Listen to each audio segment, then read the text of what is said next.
Hey guys, this is just a rough cut Q&A for some folks that are interested in joining on the mission field in Africa. So if you're interested in something like that, then stick around. We're just a normal family pursuing God on the mission field, one adventure at a time. If you're familiar with our channel, you know that we are missionaries in northern Uganda, serving alongside Sudanese refugees.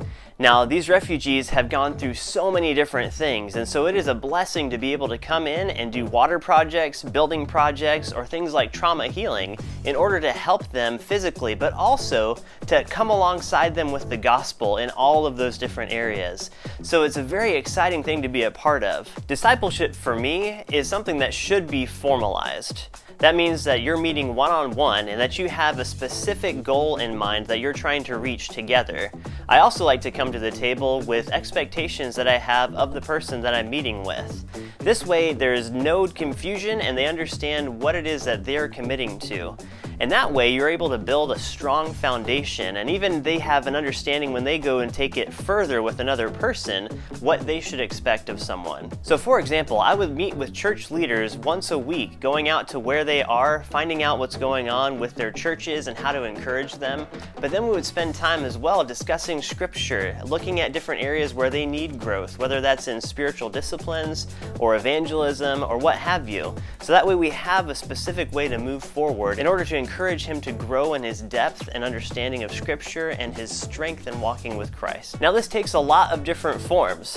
I might be just meeting with someone one-on-one, or I had a group of about 10 men that I was going through an actual study with, and they had homework every single week. Other times it is more of an informal thing where we have to take advantage of all those opportunities where we're driving for an hour and a half somewhere. So bring someone in the car with you.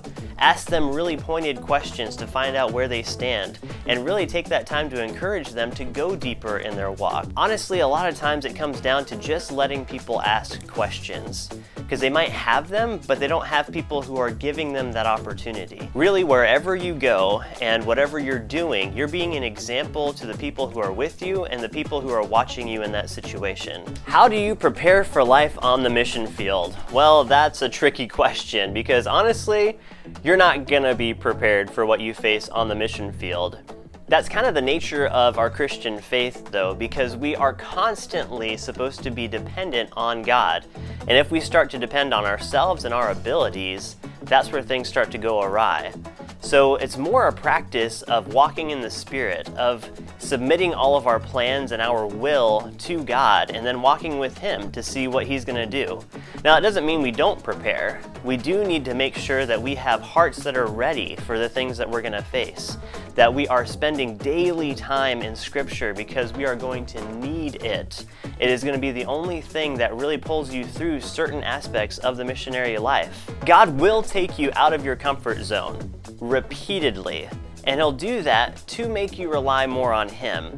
And He won't ever leave you hanging. He will always be faithful to you, but we have to in turn be faithful to Him. Inconsistency is about the only consistent thing that you can plan for, because it's always going to change. Your life, where you live, what your job title is, who you're meeting with that day, things will always change. And so it's really important to give those plans to the Lord and just to walk with Him and to obey whatever it is He is asking you to do for that day, for that moment. That might seem a little bit overwhelming, and it is, honestly, but you need to have people that you can speak to who will not just immediately say, well, come home, get off the field, it's too hard. No, you need people that are going to pour into your life and speak truth and help you to stick it out when it gets difficult. Because after those valleys is when you're on the mountaintop and you're able to see what God has done through you and in those around you. So stay the course. Seek out missionaries who have served on the field for a long time so that you can get wisdom from them, get their insight on how to have longevity on the field. Also, know that language learning is going to be a lot harder than you think it is. Just be prepared for that. Two of the hardest cultural things that we've had to deal with is time and then asking for things. Here in the States, we get our to-do list and we say, okay, we're going to accomplish these 5 things today, and I'm going to talk to these people about these specific things.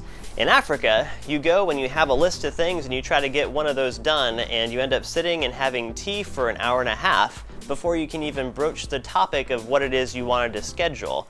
So it's really important that we slow down. We've had multiple times where we have to say to ourselves, okay, we've got a lot of things we wanted to get done, but now we're going to push those aside because we're with these people. And when we spend that time and when we get to know them and when we show them love in that way, they invite us back and they show us that, you know what, you have become family with us. It is such an important thing to push aside our busyness and our reliance on the schedule to then spend time with the people. Another difficult thing to get used to as an American is just this idea that you can ask for whatever you want. Give me your shirt, give me your glasses, give me your clothes, give me your shirt you're wearing right now, give me your watch. And if you say anything but no, that is promising it to them in the future. So that's a little bit tricky, and it kind of comes across rude for us, where in their culture it's just a normal everyday thing that you're able to do that, and it's completely okay. Coping with that takes a lot of grace. You have to have a lot of grace on yourself, but you also have to give a lot of grace, because you may not understand the cultural issue or the reason that they're doing what they're doing. Understand that it's going to be difficult, but talk it out. Talk to other missionaries. Talk to your friends back home about it. Try to process through those things. Sometimes it's going to drive you crazy. Sometimes it's going to make you angry, and you need places to process that and to talk it out so that you can find freedom from it, find healing from it, and then be able to move on. No matter the people group, people crave love. So give that to them. Be kind and gracious. Learn their language. Stay with them in their home. Invite them into yours. Spend time with them, because they will know if you're there for them or if you're there for a job. Ultimately, that is what makes the biggest difference. In the line of work that we are in, there's lots of NGOs, there's lots of UN workers that go into these different parts of the camps, and they go in, they do their project, and they leave. We've been told time and time again, you are the people who stay. We know that you love us. Something that's made a big difference in our ministry in Africa has been just not having the attitude that we know everything. Ask questions, involve your African partners in planning and decision making, because honestly, they're going to know better how to do things in a culturally appropriate way than you will. You'll learn a whole lot, and then they will have a deeper appreciation for you in the process. Also remember that God doesn't come with you in your suitcase. He's been at work in that country for generations, and now you have a small part to play in what he's doing there. Thanks for watching, guys, and as always, like, subscribe, and leave us a comment, because we'd love to hear from you, and we will catch you on the next adventure.